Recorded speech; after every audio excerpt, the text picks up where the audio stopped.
The date is May the 3rd, 2001, and I'm talking to Patsy and Christina. They're here visiting from Utah, and they're down for the Jones reunion that'll be held on Saturday, May the 5th, which is on Saturday.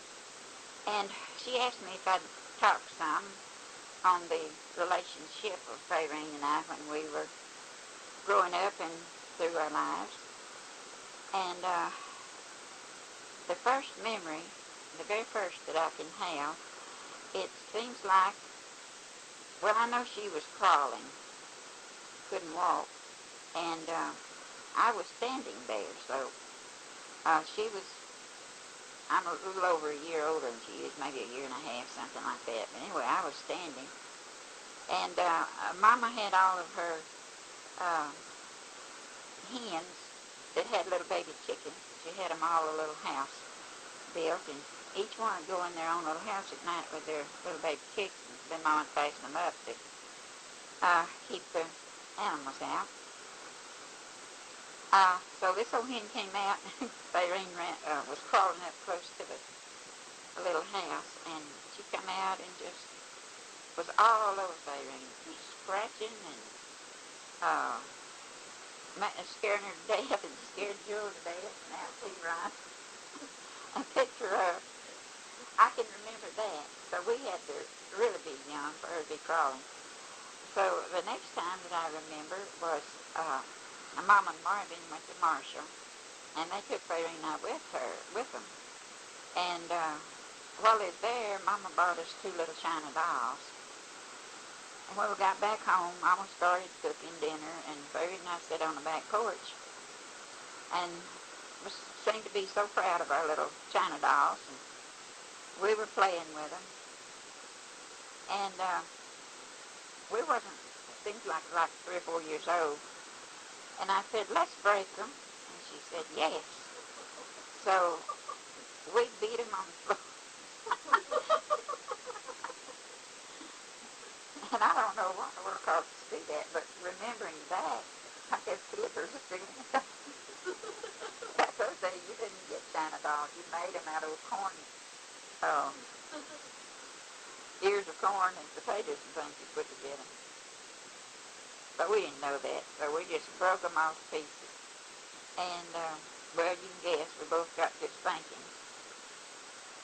So after that, Mama saved her Sears Roebuck catalog. She had a big old thick catalog, so she'd save us one each, and we both loved to play paper dolls, so we'd get out and sit in a cool place and cut out paper dolls, and we'd cut out a mama and a daddy and little children. But she'd always pick 2 little girls, and I would pick 1 little girl. No boys, just little girls. So, then we cut out little dresses from the catalog and clip them on so they could have a change of clothes. And we always named them. We didn't name our husband, but we named the children, and every time we play paper dolls and cut out more, these little girls had the same name. So she picked out Doris and Helen, and I named my little girl Augustine. I do not know where I came up with that name, but I'm just thinking thinking about Kathleen. I know she's glad I didn't name her Augustine. So, and Carolyn, she missed the name of Helen.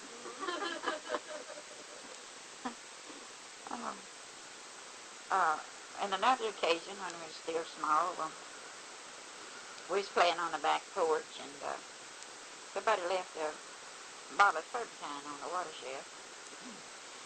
So she stretched as far as she could and got that turpentine down and drank almost the whole bottle. And I noticed that she just fell on the floor. And I run in and told her mother something was wrong with Fayrene. And so she had to run a mile or so to get the doctor. I was just fortunate enough to think of his name last night, Dr. Pardew, lived near Marvin. And so he got in his buggy with a horse and buggy, and here he comes. He brought the jewel back with him, and I don't know what he did, but anyway, he saved her life. And then a little while later on, Mom always did her washing in the back, and she'd boil her clothes in an old black wash pot. So you probably heard me tell all these things. No, oh. I'll be the news. Okay. Now, this old wash pot, she had turned it upside down, and the four legs were sticking up. Well, it appeared to us that looked like an old hog that would have a pig. So we walked up to that pot and said, "Let's be little pig." And we climbed up on her, up on the pot, just like it might be a hog, mother pig, hog, and we tripped on his legs. Oh, we just had a time in little pigs. And we didn't realize it, but all that smut and junk got all over our face and around our mouth, where it was just as black as it could be. We didn't think anything about it, but we went back in the house. And Mama and Jewel said, "What in the world have y'all got all over your mouth?" Well, then we got so ashamed we wouldn't say anything, not a word. We weren't done telling we just stuck in the wash pot. And,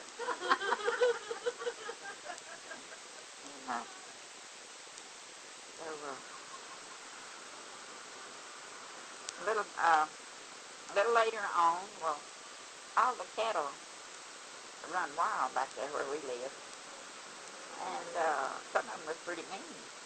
So it was hot summertime, you know, and these old cows got up under a shade, and we saw them laying out there. And we decided we'd just go out there and ride them. And we was little things, and no telling how wild these things were, but we eased up there and just crawled up on the back while they was laying down.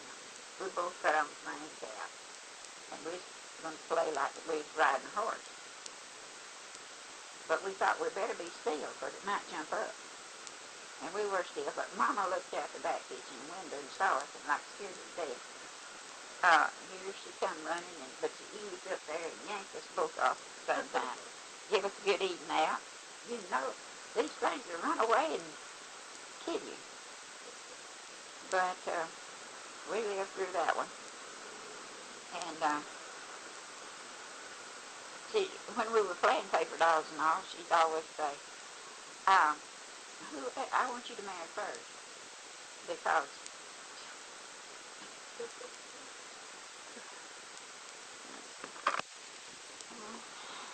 okay, when we was playing with our paper dolls back then, well, she'd say, well, I want you to marry first, because I want to.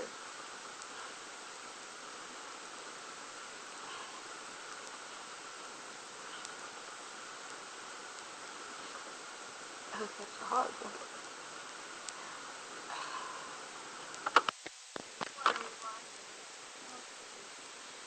So when back when we were playing with paper dolls, well, she'd say, now, I want you to marry first, because I want to marry the same name that you have.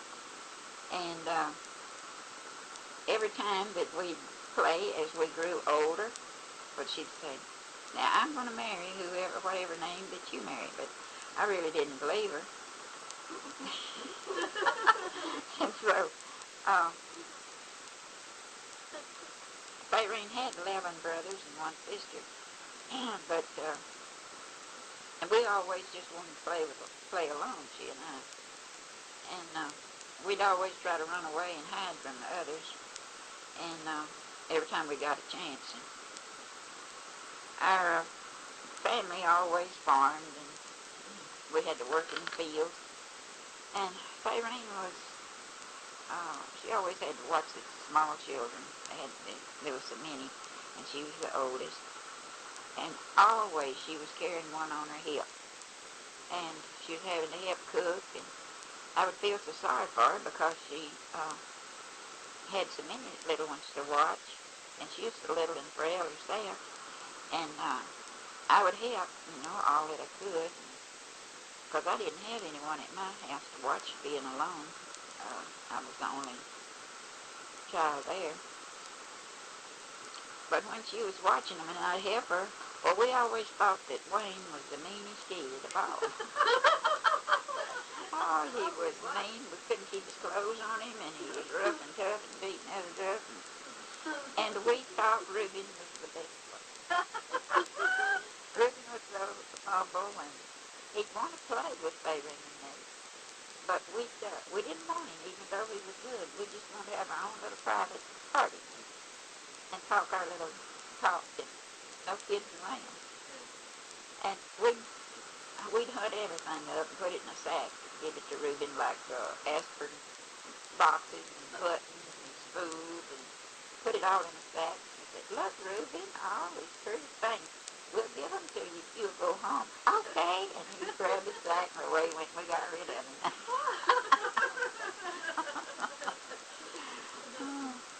And we grew up a little later on. We had a girlfriend that lived down the road, and her name was Hassie Shepherd, and she lived with her dad. She lived on toward Morton from where we lived there, near Ashland. And she was 38 years old, our girlfriend was. She'd never been married, but she was the best cook that you ever wanted to eat. Oh, she made the best pies, and she made sandwiches from potted meat and bananas mashed up together. And I've discussed that several times with people since I got grown, and they just have a fit when I'd mention that. But if you've never tried it, it's good. So horrible. Potted meat and bananas just mashed up together and just put between bread. And we ate that so much. I'm surprised Perry didn't know what was in it, or she wouldn't have ate it. And after she got old enough to know to read it, what was in it, she wouldn't eat it. And it was so hot up there in the summertime. And Mama made both of us a bonnet, old-fashioned bonnet apiece. And here we were, like 10 or 12 years old. And we were so ashamed of those bonnets that we just got to have a fit, and she would make us wear them. And we'd have to wear them to go to Hassie's house, and we wanted to act big like Carly, because we wanted to be big, smarty girls from here when you went to the old party farm. So one day we said, "Can we go to Hassie's, Mama?" She said, "If you'll wear your bonnet." Okay. And we went and got our bonnets. Here we went. So we got outside the house. Way down on the road, there's a cupboard there. I said, "I'll tell you what, Faye, let's throw these things up under that cupboard and out in the way. And nobody will ever find them, and we'll be rid of them." She said, "Miss Marvin's going to get mad." I said, "Well, let's just take the punishment and go and do it." So we threw them under there, and we felt real good going to Hattie's without our bonnets. So we went on and spent the day with her. I went back home. I went in. We were scared. Mama said, "Where's your bonnet?" And I said, "We lost them." So he said, "We lost them." And she said, well, she didn't say a word. Not one word did she say. And she never mentioned bonnet ever again to us, and never made us another one. And I believe that it just come into her mind what that bonnet was doing to us. And we were too old to be wearing that. And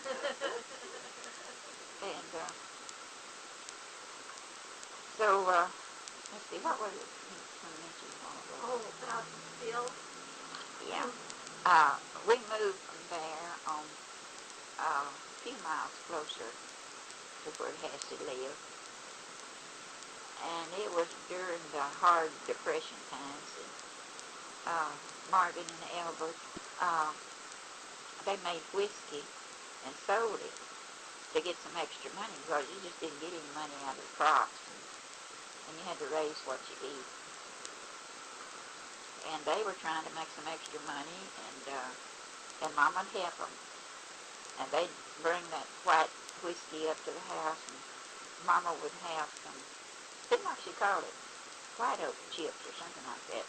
And she would put them in the oven and brown them brown, and then they'd put it in this white liquor, and it would turn it the color of whiskey. And after it got turned the color they wanted, they'd take it out and strain it, and then they'd sell it. But they were scared to death doing that. They always afraid they was going to get caught. And one day somebody, one of the neighbors or something, played a trick on them. And one night,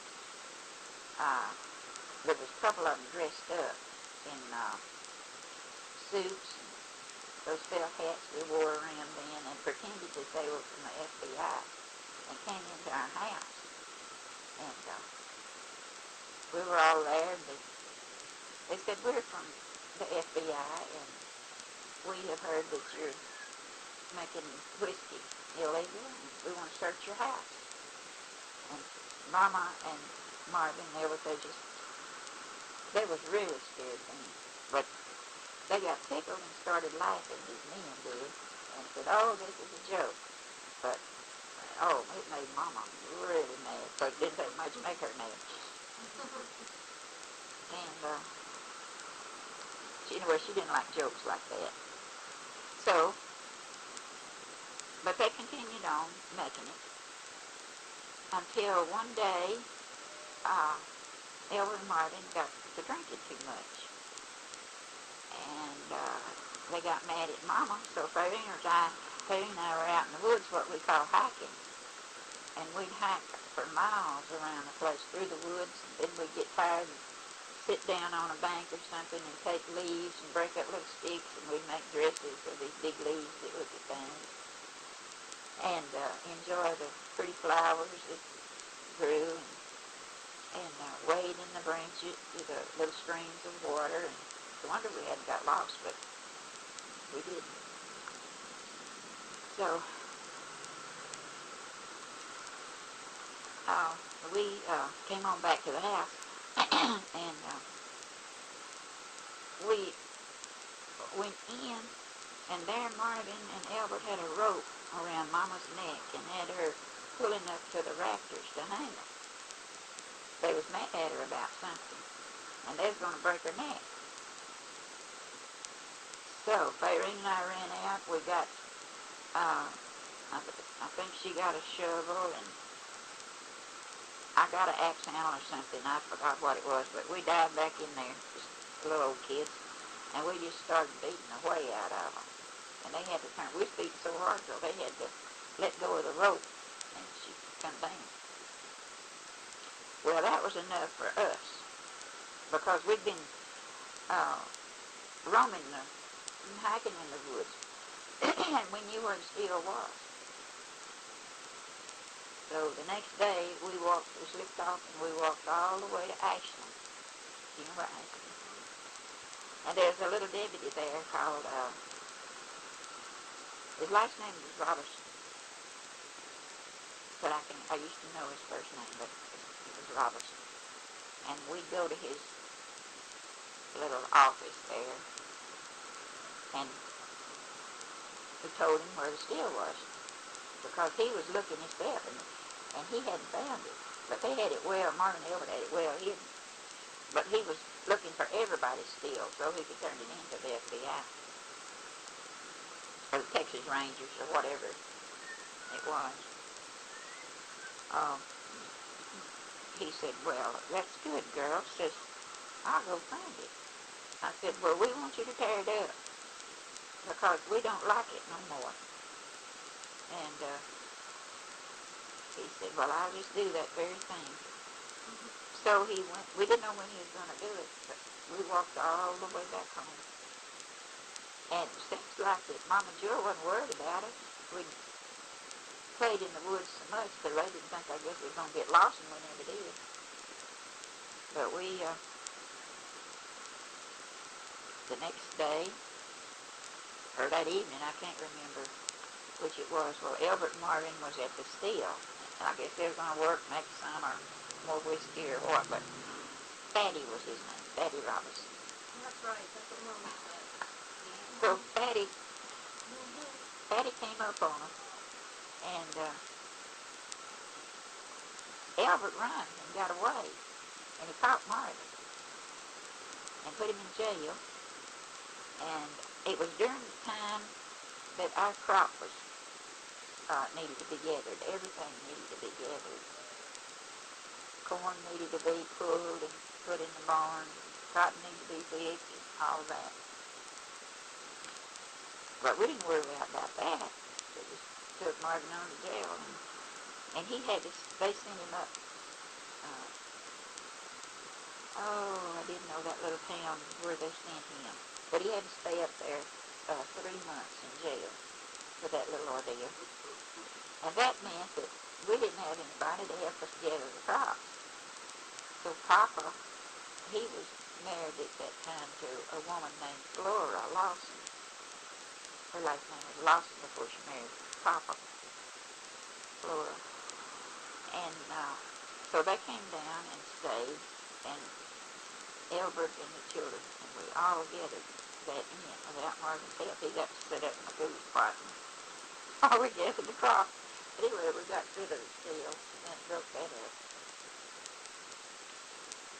And old times was so hard. And Flora, she always was chewing bubble gum, but she couldn't. You couldn't hardly get any money to buy anything. So when she'd get a piece of bubble gum, she would chew it till it got as white as snow. And every night she'd put that chew of bubble gum in a glass of water. And then the next day she would get that gum and chew it. And we'd love to sit and watch her chew that gum. And we wanted gum so bad. So one morning we decided we couldn't stand it no longer. We had to get her gum. We got her gum out of the glass and broke it half in two. She took half and then I took half. What a terrible thing to do, but that's what we don't need lying about it now. We all know now.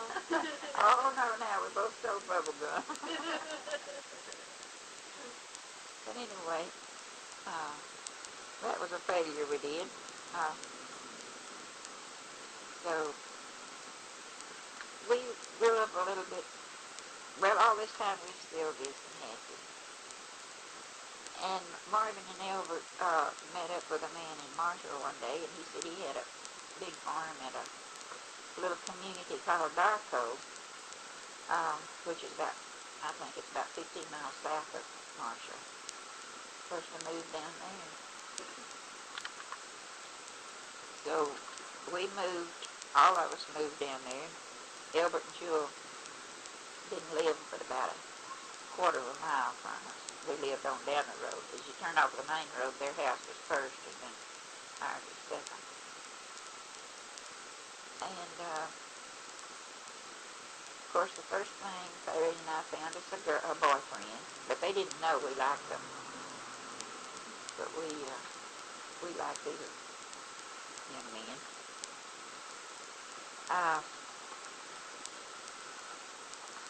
So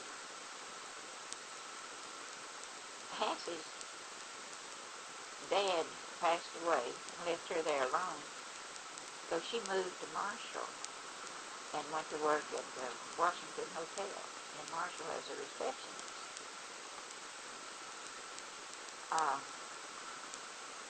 So she was working there for a while, and she asked Fayrene, asked me and Fayrene to come up and stay a week with her.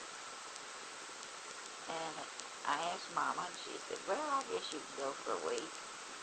I was 15 at that time, and she was 14.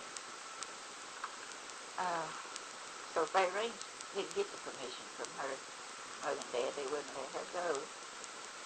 I guess they still needed her to help with the family, there's so many of them. So I went and stayed the week. And she had on her own little kitchenette, and we cooked and ate in there. I enjoyed it. So it came time for me to go home. And she said, well, I will just call my boyfriend, Luther Stanley, and let him come and get you. And just because he is a gentleman. I said, well, okay, whatever. And I had already met him because I had went on dates with him, with Luther and Nancy, several days. But I knew him that way, and they had a little store up above Ashland that Fayrene and I used to walk up there. And, but I had no idea at that time I'd ever be marrying him. But anyway, he came and got me. And on the way home, it was quiet as could be. And on the way home, he said, I bet you like me better than Nancy. And I said, maybe. So he said, would you get married to me? And I said, yes. And he said, okay. And he studied a little bit and said, well, how about Thursday? I could get off Thursday. Oh, my God. And I'll come get you. I said, okay. We went on up to, and all this time he was sitting just as still, and me too, with the mouth. He was just as nice and kind as he could be. And he pulled into a grocery store. He said, I'm going to go get you something. I'll be right back. He went in and bought a dozen red delicious apples in a brown paper bag. He come back and handed them to me. He said, now here's you something to take home with you. I said, oh, thank you. So he just, now there we were engaged. He never touched me or kissed me goodbye. He was just like that. He said he was a perfect gentleman. So, No, not at all. So, went on in the house, and I wouldn't talk. I was quiet as a mouse.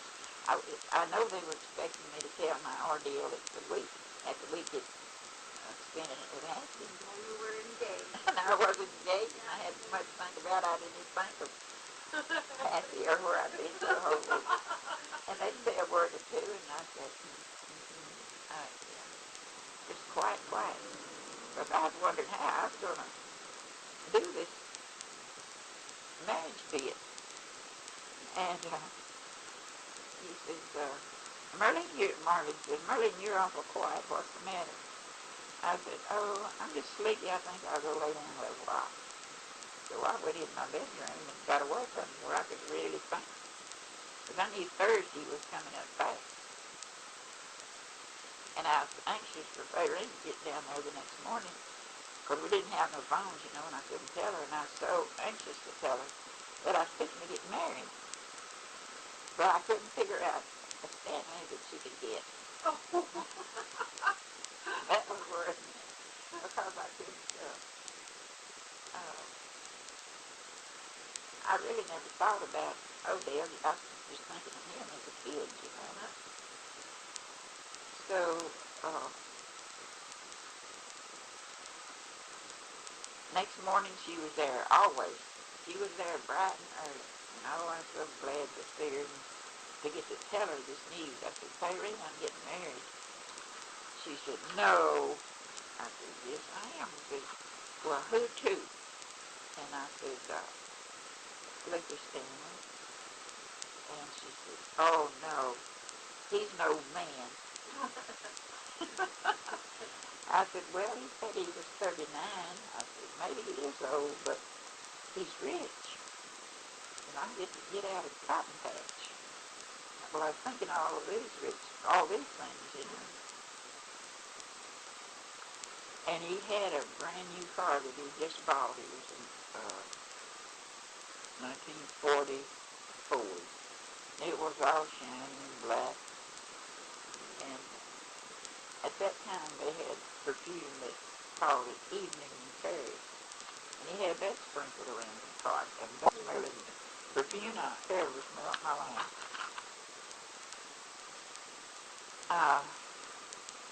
But anyway, I'm kind of getting ahead of myself there. Fayrene, I told her about it, getting married. I said, yeah, he's rich. So she said, well,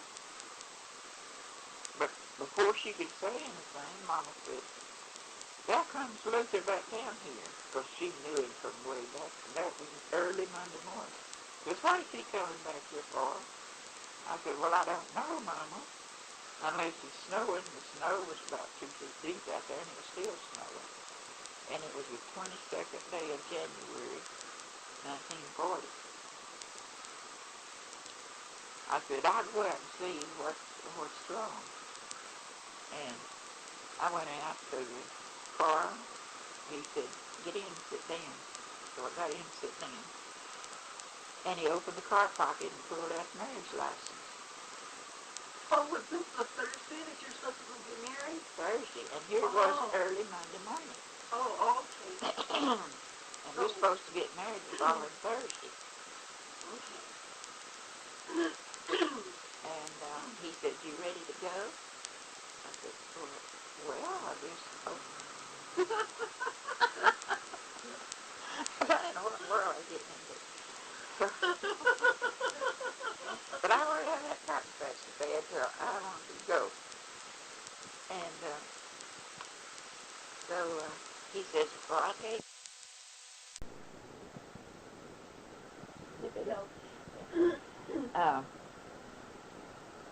so we, he says, I'll go and ask Miss Jones. I said, oh, no, don't you dare ask her.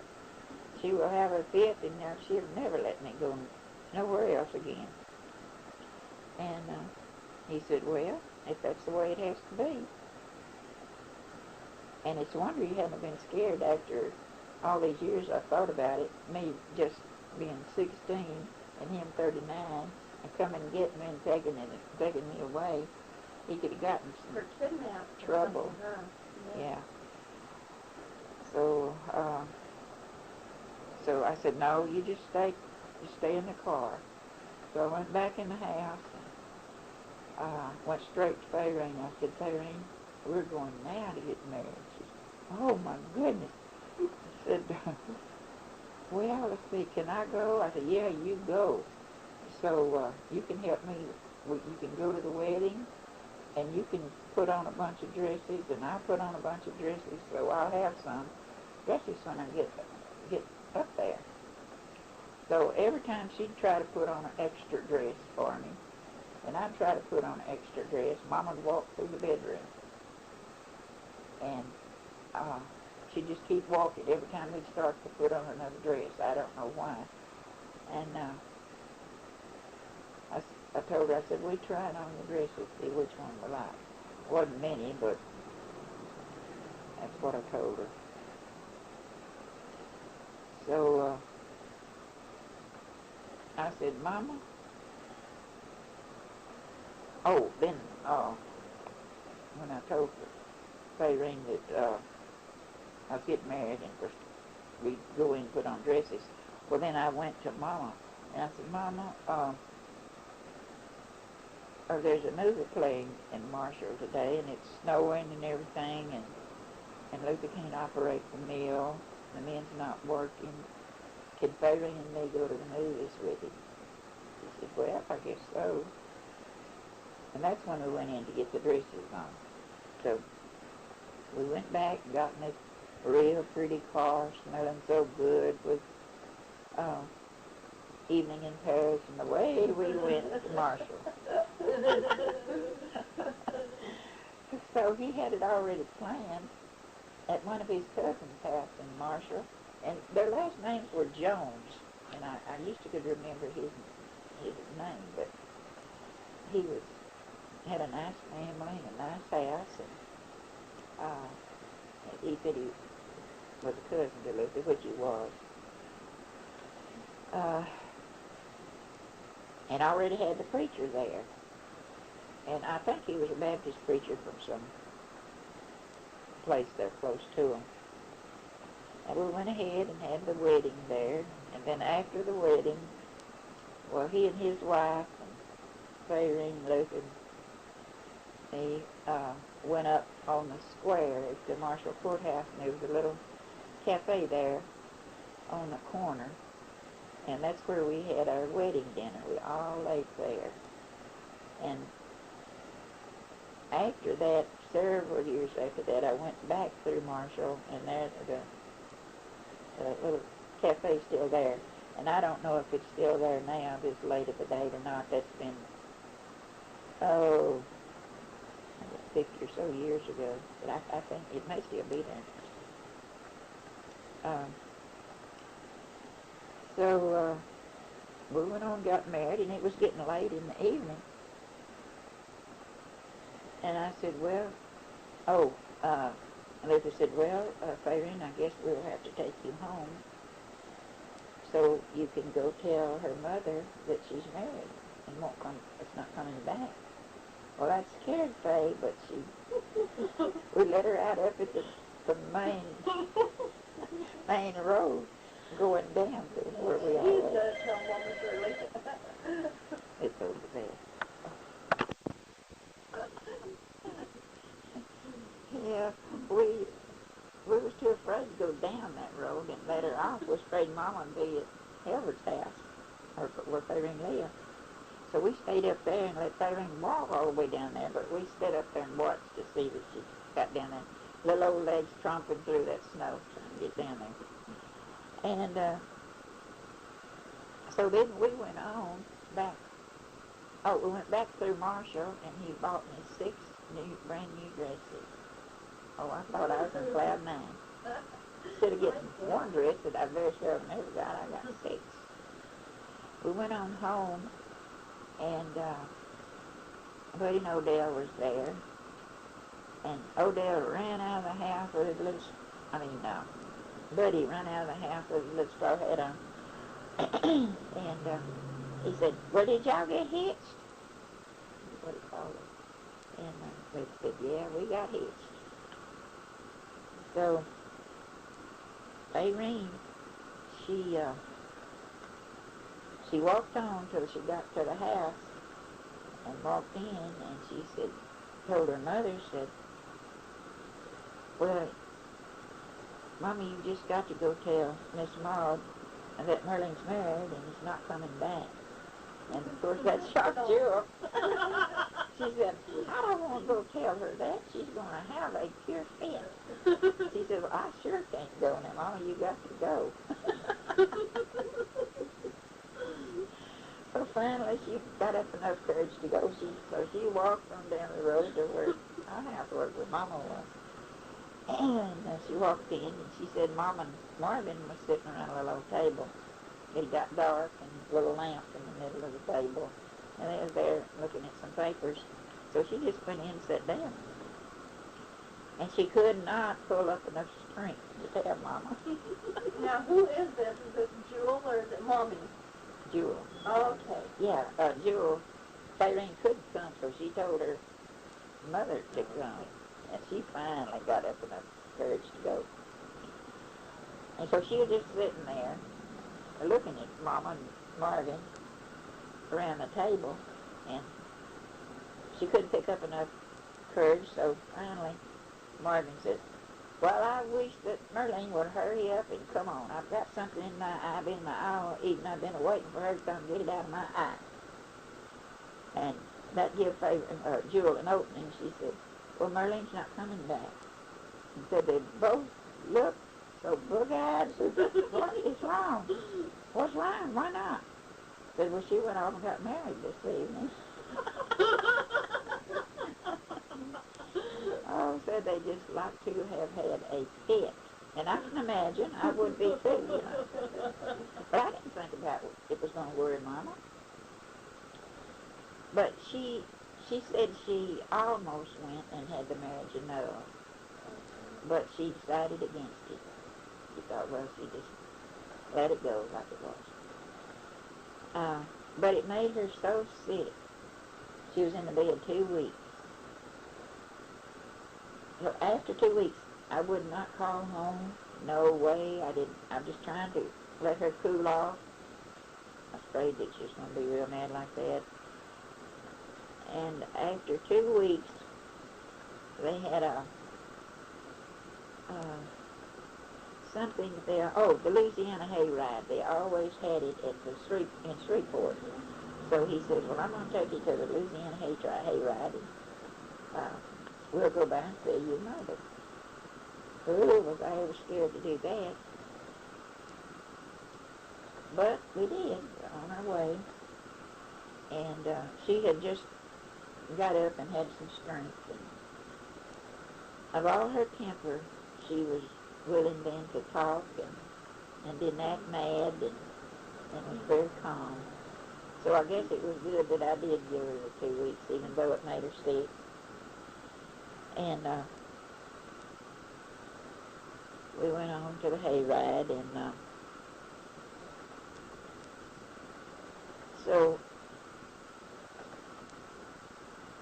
there we were. Then I was living up about 2.5 miles out of Gilmer, and they were still living on Darko on the farm. But Fayrene would have a chance to come up and stay a week or two at a time with me. And she was just coming up all the time. And finally she got to where she was staying with me more than she was home. And of course Odell and Bud were there. But I still didn't think about her and Odell, you know.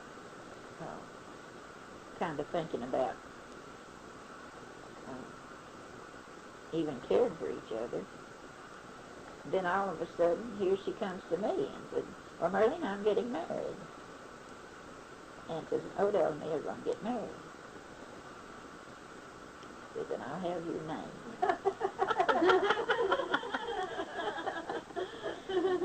And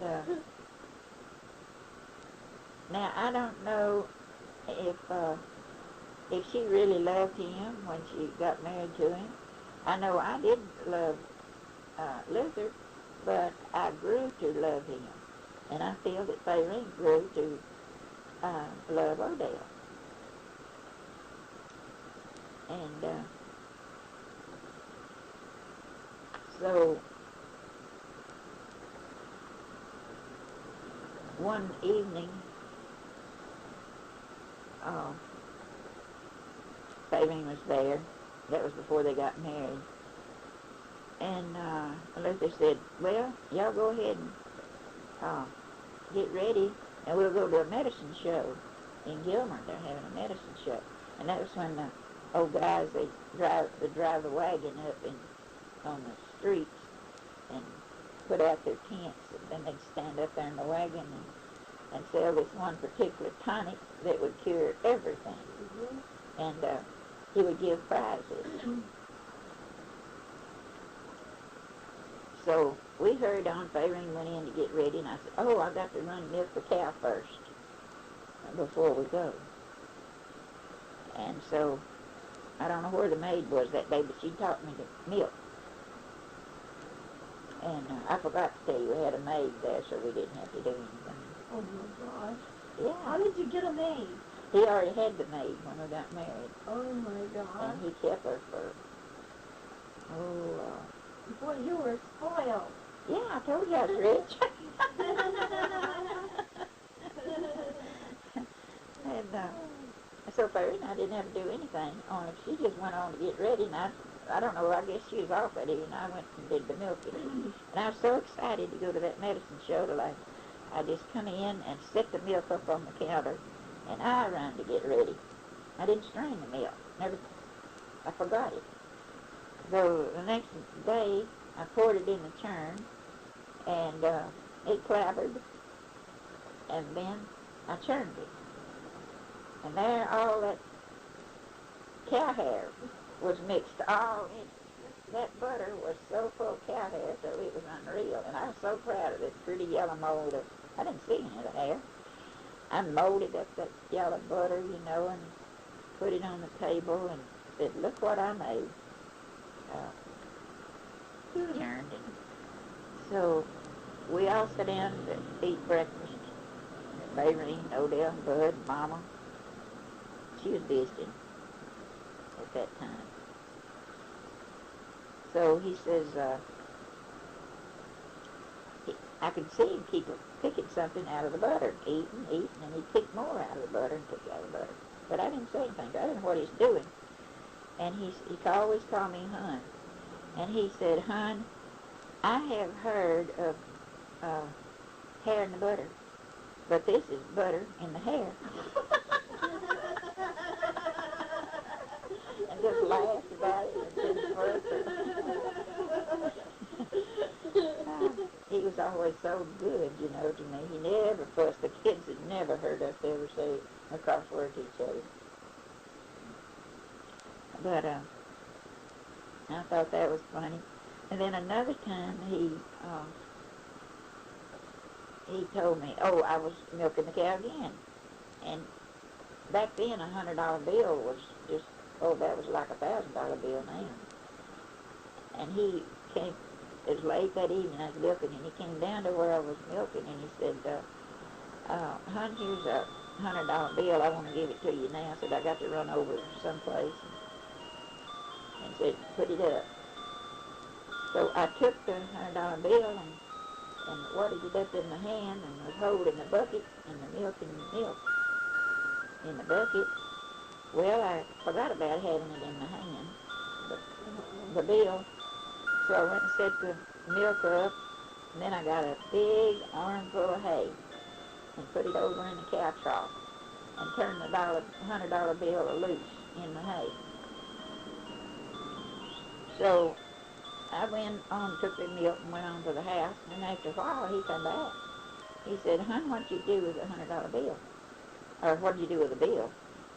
Oh, I thought the top of my head was going to blow off. I never remembered that anymore after he gave it to me. I said, I tell you what, I don't know where it is. He said, well, let's run down there where you was milking and maybe it's laying on the ground somewhere.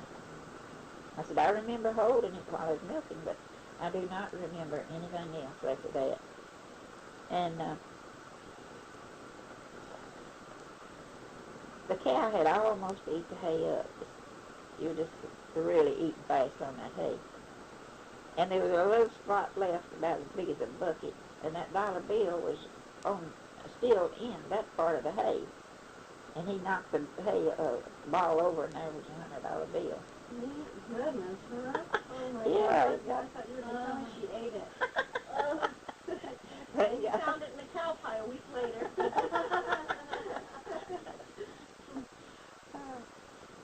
So that was a miracle. But that night, I'll go back to the medicine man. I'm just jumping here and there. We went to that medicine show and they were giving prizes away. And Odell was sitting by her that night. But they had got married then. But had he asked her to marry him? Odell, I don't think at this particular time that he had asked her to marry. This was a time that she was up there staying with me. But she won a prize. And she went up there to get it and brought it back, and she sat down. And she was sitting between Odell and me, and then Luther on the other side. And I was so eager to see what she had. But she wanted to peep at it first and see before she showed it to anybody. So she peeped at it, and then she wouldn't dare show it. And I said, Fayrene, what did you get? Well, I'm not showing it to nobody. I said, well, why not? Because nobody would ever see it. And I said, oh, please let me see what you got. And others, Odell and Luther, let us see what you got. I said, no way.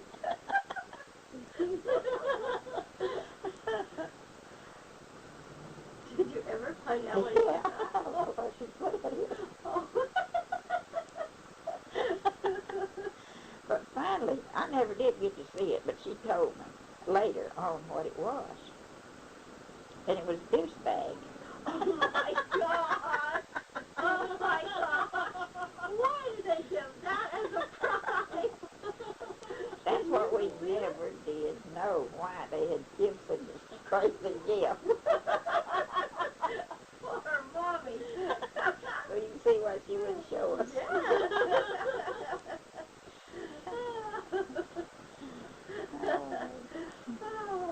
Oh, I would have taken it back up to him. Yeah, I guess you're too embarrassed to do that. Well, it was a medical show. Yeah. He probably had some tonic or something to put in the water for this deal. Uh-huh. But after that, well, she and Odell got married. They stayed on a little while, and then they got him a little house on down the road. He continued working for his dad. I believe he'd always ride on the sawmill carriage, going back and forth cutting lumber. And, of course, Odell would go off to work. Well, here she'd come, and me and her then would have the day to go do things. He bought me a new car then, a 40 Ford, brand spanking new. So Fayrene and I would just go around, mostly around the place, because Luther had taught me how to drive. I didn't know really how to drive very much, didn't own a car. That all I had ever driven was a Model T Ford that Marvin had and Elbert years before. Well, anyway, he taught me how to drive it. And then we'd go to Gilmer. And a little later on, Luther bought a bunch of Army equipment, trucks and jeeps and things for the sawmills, or haul logs and these jeeps to go in the woods and check on the men and all that. And I thought this little jeep was so cute, so he taught me how to drive that. And Fayrene, I said, Faye, let's go to Gilmer in this little jeep today. She said, I wouldn't get in that thing for nothing in the world. You're never going to catch me riding in that ugly thing. And I tried my best to get her to go. She wouldn't go. And they had a huge sawmill, a huge sawdust pile, huge, high. So we went down to the sawmill, nobody down there, and I told her, I said, well, will you ride with me, and let's try to go up to the top of the sawdust pile. It was tall. And she said, well, I'll do that. So we got in that little jeep, and up on the top of that sawdust pile we went. It was taller than a house. Didn't that Now, that scare wasn't you that to crazy? death? That would have scared me to death. But she, Oh, my. You didn't think about it turning over? Or no. moving Well, backwards he or- told me this jeep was strong, and it could just go anywhere, so I didn't even know it turned over. But sure enough, we got to the top, and down we come, We didn't get hurt. Well, it didn't roll over. It just rolled back down. Oh, And then she had a girlfriend that she knew back from school, and she and her parents came by there one day, and they had an old kind of truck with a flat bed on it, and it was loaded down with the little children. And they wanted her to go to Gilmer with them. This girl just begged her to go, and she said, I'll go under one condition. If you'll stop at the bottom of that hill and let me off, and you go on, I will walk up that hill, because I don't want nobody to see me ride in that truck. she was a little work, huh? She didn't want to, just certain things she, Set her mind to. she didn't want to ride in that stuff. And, but, he moved into,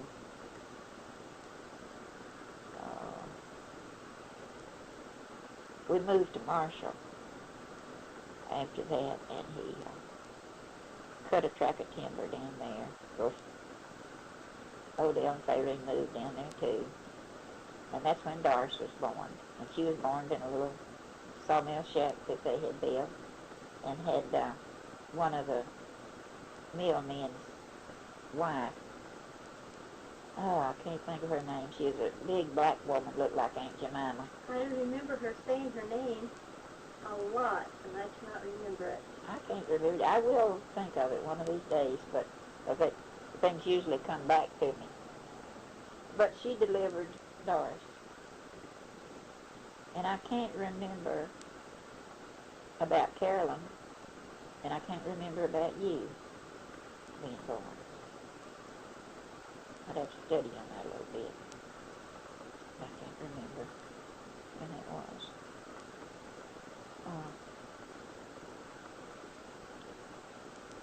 Anyway, Odell got a job in California. And moved out there. She went with him. And they made that their home for quite some time. But we were still, every day, writing to each other. Couldn't call, but we would write. Anyway, we saw each other and was in contact with each other.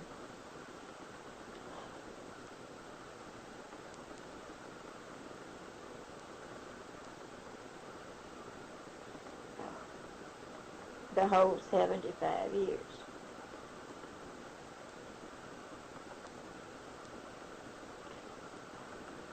I don't know if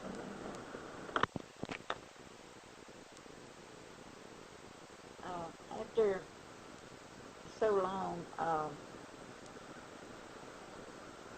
and we moved down here while Luther got sick after so many years, and on December the 28th, December the 26th, 1968, he passed away. And at that time, Fayrene was living in Marshall.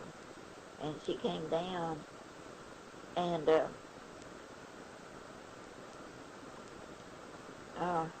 she stayed with me about 3 weeks.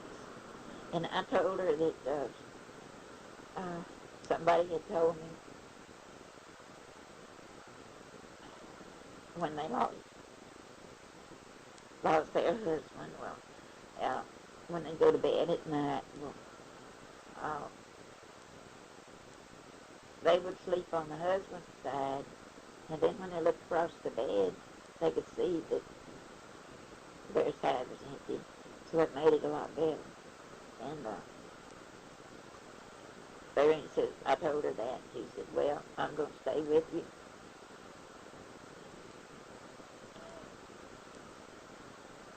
And I'm going to sleep on his side. And that's what she did.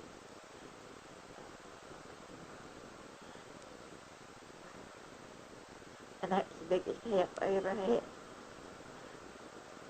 And it helped me get over it so much better that I didn't have to come back to bed the night after the funeral and him gone.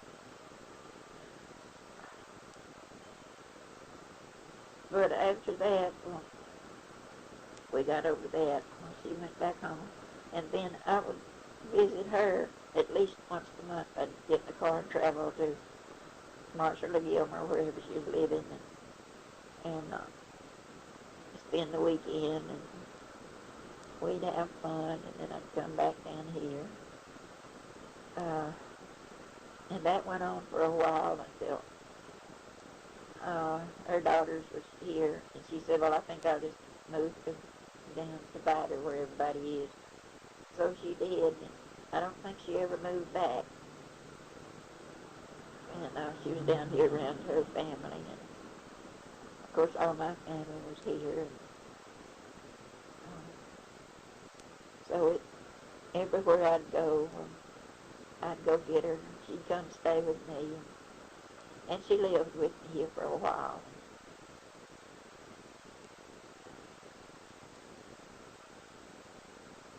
It's been about a year and a half since she's been gone.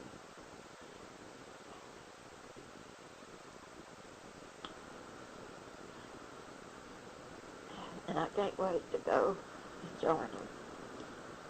And I say this in the name of Jesus Christ. who